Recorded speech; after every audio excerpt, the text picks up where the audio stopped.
Welcome to day 44 of the Gospel of John Book Club. And in today's reading, Jesus, I'm ready to die. Let's do this. No, you're not.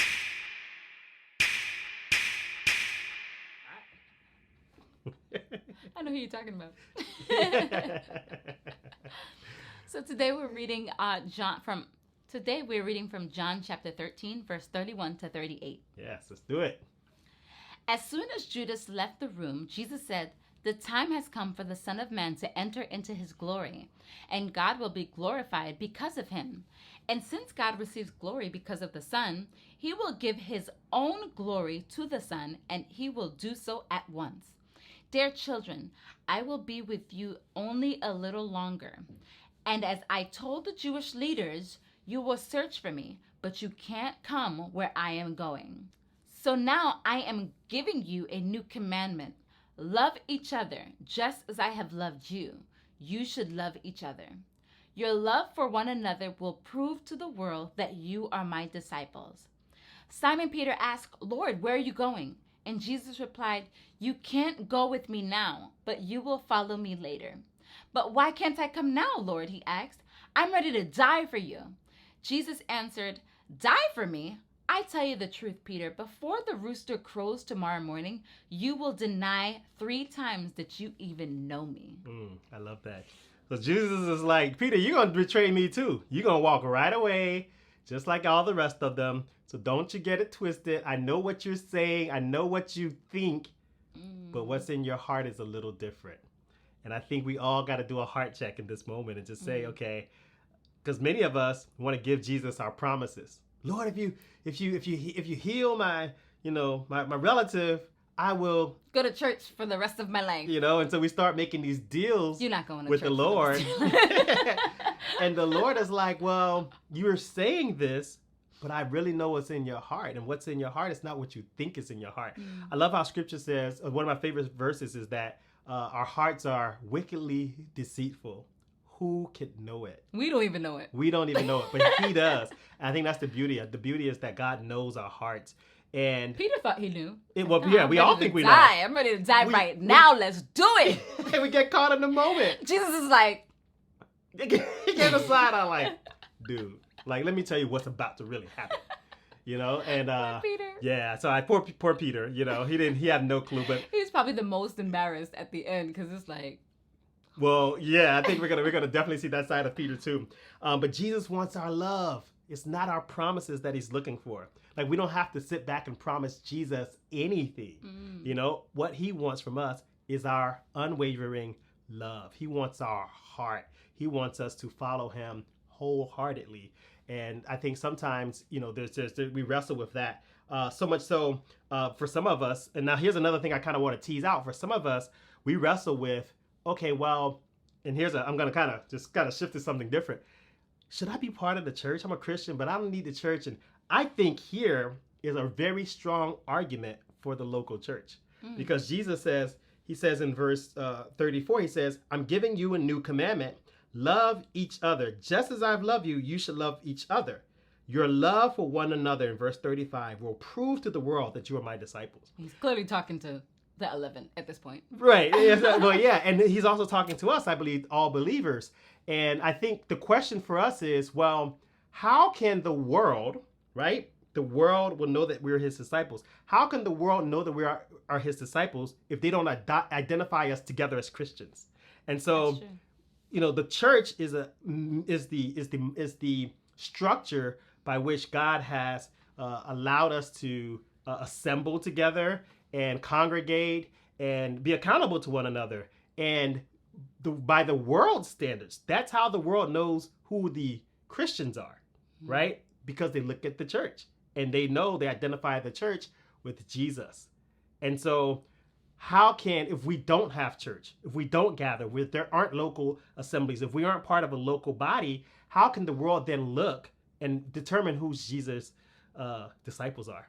But not even just that, like, if your church is a little trifling. Well, yeah, that too. But I ain't want to get on that side yet. You know, I'm gonna and go I, there. And I think that's a side I of think it. it's important. That is important. Because some people look at a church and be like, oh, they're this and they're that because they're doing these things. So even by the world standards, the world know what love looks like or what it's supposed to look like. And so I think if they look at the church and find it wanting in some sense, like, oh, and I don't know, I've heard, you call yourself a Christian by the non-believer. That's right. It's like, so they have an idea of what it's supposed to look like too, even of, Well, I think the thing that they know is that the love that we show one another, those of us who identify as Christians, and that's so key. I'm just really teasing that out because, like, if we're just friends and we're just hanging out, how does the world know that we're Christians?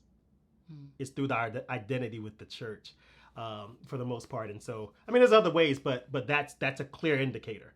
But to your point, our love should be radically different from the love that we see the average person giving. I agree. And I think it's a self-sacrificing love, and it's not the kind of love that Judas had, where he was only taking care of himself, his own personal kingdom, his own personal ambitions. But it's not the kind of love that even Peter, quote unquote, shows right now. It's like, I'm ready to die for you, because it's like, it's you're more than words. saying that. It's more than words. And I think people understand that. It's like, love is, and I've learned this early on, love is an action. Love is what you do, and not necessarily what you say. And so you can say that you love someone and it makes them feel good in that moment, but if push comes to shove, what's really in your heart is... That's what's coming out. So I find that it's very poignant that Jesus is saying, hey, love one another, and then at the end is showing Peter that you're about to deny me. So I don't think you love me yet. I think you think that you love me. You have an idea of love for me. But I think that's a human love. It's conditional. It depends on what you do for me. That's why Judas is betraying Jesus now. It's like, you didn't do enough for me not to betray you. And if you did enough, then I wouldn't have betrayed you. And so that's the kind of love that humans know. It's like, what are you going to do for it? But Jesus' love is unconditional while we didn't even deserve it. And he's knowing that they're about to betray him. And he's knowing that Judas is about to betray him. Layers. He's about to do this and go off for Judas and for Peter and for everybody else. Even the people who would accuse him. That's right. And so I think it's just beautiful. Something I want to ask: why did Jesus made it a point to say, "I give you a new commandment"? And so we understand the 10 commandments. Right. Is Jesus adding to a commandment? Because I give you a new one. Is he adding to the commandment? Is he taking away the other commandments? Like, what is happening here? Because often people would say, oh, the commandments, those are null and void. Or they were like, oh, he's adding, like, what? He uses those words intentionally. And I just wonder if you can clarify a little bit. Well, yeah, I think well, it wasn't a new commandment in the sense of that there wasn't love. But I think what he's hinting at is that, in one of the other gospel writers really teases this out, where there's a point where Jesus says, somebody comes to Jesus and says, hey, what's the greatest commandment? He says, the greatest commandment is to love the Lord God with all your heart, mind, soul, and strength. And then he says, but I'll give you the second greatest is to love your neighbor as yourself. And so essentially the new commandment, he was taking the 10 commandments and summing them up. He was just, so he was saying, let me consolidate it all into one commandment. And so that one commandment wasn't that it was necessarily new, but it's that it included all of the commandments that were already known. And so he was basically just giving a summary and saying, okay, listen, let me just break it down to you. This is what really matters, and it's love. Love each other just as I have loved you. And so if you're showing the love of God, you wouldn't lie, you wouldn't cheat, you wouldn't murder, exactly. You wouldn't do all those things. Envy. So it's all encompassing. Okay, that's I like that. Jesus, he just summed it up. He just gave you like a cliff note. So here's the question for you. Is your love for Jesus, y'all ready for this? Is it a theory that you have? Is it words that you say? Or do you have the action? I'm stepping on some toes. Do you have the action to prove your love for Jesus?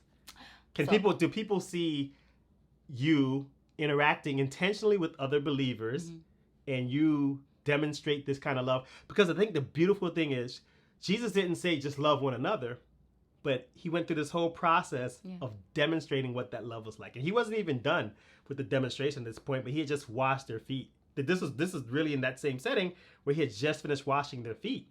And, on the heels of that, he says, love one another. No, I think that's so important because I think for me, I used to have these moments just saying like, how can I show God that I love him? Yeah. How can I show, this is like, sometimes God does the thing and you're feeling like, how can I show God that I love him? You want to know And the it's answer? very You know the clear. answer? It's like, Well, look at how I loved you. it's like, it's right here. Yeah, Love one another. Look just at how as I loved you, just as I loved you. That's how you want to show. And I think in the next couple of days, he's going to really start to hone in on some things, that really will help us to identify and to basically act on our love for him. Mm-hmm. But he says it. It's like, listen, you want to know how to love me? Look at how I loved you. Mm.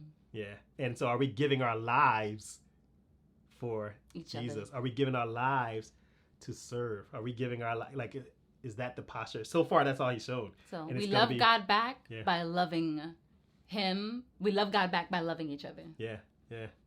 It So- sounds simple. It sounds simple, but listen, true love has to be It tested. sounds simple. Right? We don't even know that it's love until it gets tested. It's easy to love people when you're by yourself. Right. I love people. It's easy to love people on Sunday in the bed, right? Just You know, like, oh, okay. I'm at church Online online. church, yeah. You used to love people in online church, You just type in a chat box, hey, how you Love doing? the Lord.